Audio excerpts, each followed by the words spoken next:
Indonesia tagih janji Prancis bantu berbagai proyek strategis akibat imbas pembelian 42 jet tempur Rafale. Indonesia mendesak Prancis untuk melakukan perluasan kerjasama dagang antar dua negara karena dalam kerjasama ini Indonesia sudah keluar kocek banyak sebesar 11 miliar euro atau sekitar 192,14 triliun rupiah, dan itu mengakibatkan neraca dagang Indonesia Prancis berat sebelah, banyak ke Prancisnya. Di sini tentu harus diseimbangkan ya, beratnya ke Indonesia kembali. Hai kawan-kawan sekalian, kembali lagi di Mantan Wibu. Kali ini ada berita yang cukup panas tentang Indonesia yang mendesak Perancis melakukan perluasan berbagai kerjasama untuk menyeimbangkan neraca dagang dua negara. Indonesia menuntut timbal balik yang sepadan dalam bentuk peningkatan investasi keterlibatan Perancis dalam proyek-proyek strategis nasional.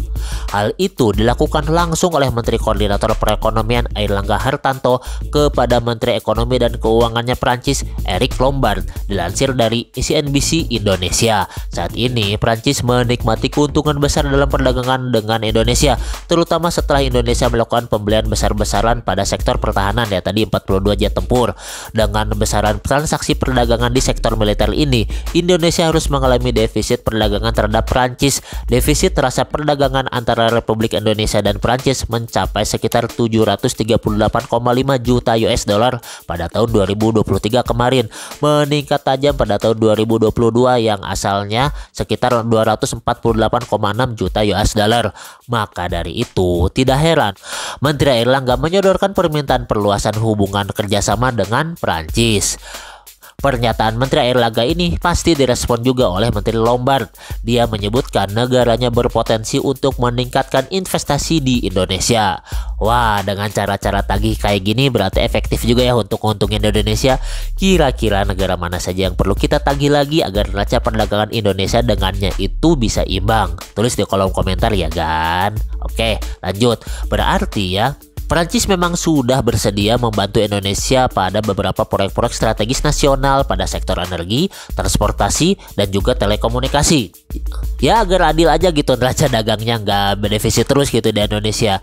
Terus kira-kira proyek apa saja yang akan dibantu oleh Prancis? Berikut adalah beberapa proyek yang diharapkan mendapatkan dukungan dari Prancis. 1. Pembangkit listrik tenaga hidrogen. Salah satu proyek energi yang membutuhkan dukungan lebih lanjut dari Prancis adalah kerjasama antara PLN dengan perusahaan Prancis HDF Energy dalam membangun pembangkit listrik berbasis hidrogen di Sumba dengan kapasitas 10 MW. Proyek ini bertujuan untuk menghadirkan solusi energi bersih dan berkelanjutan bagi masyarakat setempat. Dengan teknologi termutakhir dari Prancis, proyek ini dapat menjadi contoh bagi pengembangan energi hijau di Indonesia. 2. Pengembangan kereta api cepat Jakarta-Surabaya. Indonesia sedang merencanakan perpanjangan proyek kereta api cepat dari Jakarta ke Surabaya. Prancis yang memiliki pengalaman luas dalam membangun kereta api cepat melalui perusahaan seperti Alstom dapat berkontribusi dalam proyek ini dengan menyediakan teknologi, investasi, serta sistem operasi yang efisien. Dengan kehadiran Prancis dalam proyek ini, diharapkan pengembangan transportasi massal di Indonesia dapat lebih maju. Kenapa tidak lagi dengan Cina ya? Ya mungkin kapok atau enggak? Oke, kita sedikit review dan saran aja tentang kerjasama kereta api cepat Jakarta-Bandung dengan Cina. Karena menilai pelaksanaan proyek yang jauh dari penawaran sebelumnya, yang asal tawaran nilai investasinya sekitar 5,12 miliar dolar atau sekitar 77 triliun rupiah menjadi 7,3 miliar dolar Amerika atau sekitar 110 triliun rupiah. Kayaknya cukup deh ya membuat kita belajar banyak tentang kerjasama sama Cina lah tentang urusan kereta api cepat ini gitu kan. Oh ya, bagaimana dengan Jepang? Padahal yang dari dulu diajak kerjasama perencanaan dan kajian pembangunan kereta api cepat itu ya konsultan-konsultan Jepang loh. Hingga kita bisa punya blueprint pembangunan kereta api cepat itu ya hasil kerjasama dengan Jepang. Hingga saat ini kita belum mendengar Jepang akan terlibat lagi di proyek kereta api cepatnya Indonesia. Oh ya, ada satu lagi, subscribe sama like-nya dulu ya kan. 3. Pengembangan transportasi perkotaan LRT Jabodetabek. Untuk mengurangi kemacetan di wilayah Jabodetabek, Indonesia tengah mengembangkan jaringan LRT yang terintegrasi. Kerjasama dengan perusahaan Perancis dalam penyediaan teknologi, infrastruktur, dan sistem operasional akan sangat membantu dalam mempercepat pembangunan serta meningkatkan efisiensi transportasi publik di ibu kota. 4. Pengembangan transportasi perkotaan LRT di kota Bandung. Bandung sebagai salah satu kota metropolitan di Indonesia juga membutuhkan solusi transportasi modern. Prancis diharapkan dapat berinvestasi dan berkolaborasi dalam pengembangan proyek LRT Bandung yang dapat meningkatkan mobilitas masyarakat serta mengurangi ketergantungan pada kendaraan pribadi. Ya, mengingat juga ya kalau Bandung itu sekarang macetnya udah mirip Jakarta. Oke, 5. Peningkatan infrastruktur dan layanan MRT di Jakarta. PT MRT Jakarta telah membangun kerjasama dengan perusahaan Prancis Alstom dan Thales untuk meningkatkan layanan transportasi massal di ibu kota. Prancis diharapkan dapat lebih berkontribusi dalam hal investasi, teknologi, serta manajemen operasi agar MRT Jakarta semakin optimal dan berdaya saing tinggi. 6.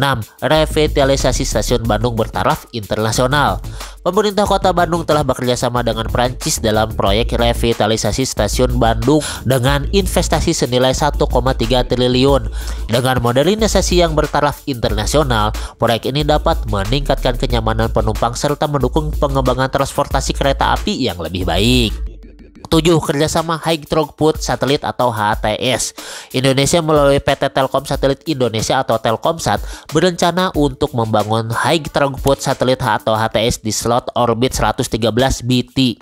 Satelit ini menggunakan frekuensi C-band atau Ku-band dengan jangkauan luas dan kualitas andal, bertujuan mendukung konektivitas digital di seluruh Indonesia. High Throughput Satelit atau HTS adalah jenis satelit komunikasi dengan kapasitas transmisi data yang jauh lebih tinggi dibandingkan satelit konvensional.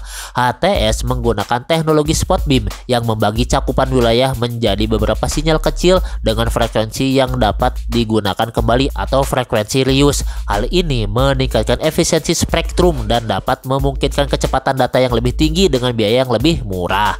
HTS digunakan untuk layanan internet broadband, komunikasi seluler, serta konektivitas di daerah terpencil yang sulit dijangkau oleh infrastruktur darat. Ya, ini kayaknya cocok untuk di daerah Papua ya. 8. Kolaborasi dengan PT Len Industri. Pada Desember 2023, Thales Alenia Space menandatangani kontrak dengan PT Len Industri untuk menyediakan konstelasi observasi bumi yang canggih, menggabungkan sensor radar dan optik khusus bagi Kementerian Pertahanan Indonesia. Kerjasama ini mencangkup pembangunan sistem end-to-end termasuk satelit dan stasiun bumi untuk memenuhi kebutuhan keamanan dan kedaulatan Indonesia. Dengan melihat berbagai proyek strategis di atas, Indonesia menegaskan bahwa kerjasama dengan Perancis harus lebih seimbang dan saling menguntungkan. Setelah melakukan pembelian jet tempur Rafale dalam jumlah yang besar, Indonesia berhak mendapatkan dukungan yang lebih konkret dari Perancis dalam bentuk investasi, transfer teknologi, serta penguatan infrastruktur nasional. Kerjasama yang lebih adil dan seimbang akan memberikan manfaat jangka panjang bagi kedua negara. Bagi Indonesia, peningkatan investasi Prancis akan membantu percepatan pembangunan infrastruktur dan industri strategis. Sementara itu bagi Prancis ya, memperkuat hubungan ekonomi dengan Indonesia akan membuka peluang bisnis yang lebih luas di pasar Asia Tenggara. Dengan demikian Indonesia akan terus menagih komitmen Prancis untuk meningkatkan kerjasama dan kontribusi dalam pembangunan proyek-proyek strategis yang akan memperkuat hubungan bilateral ke level yang lebih tinggi.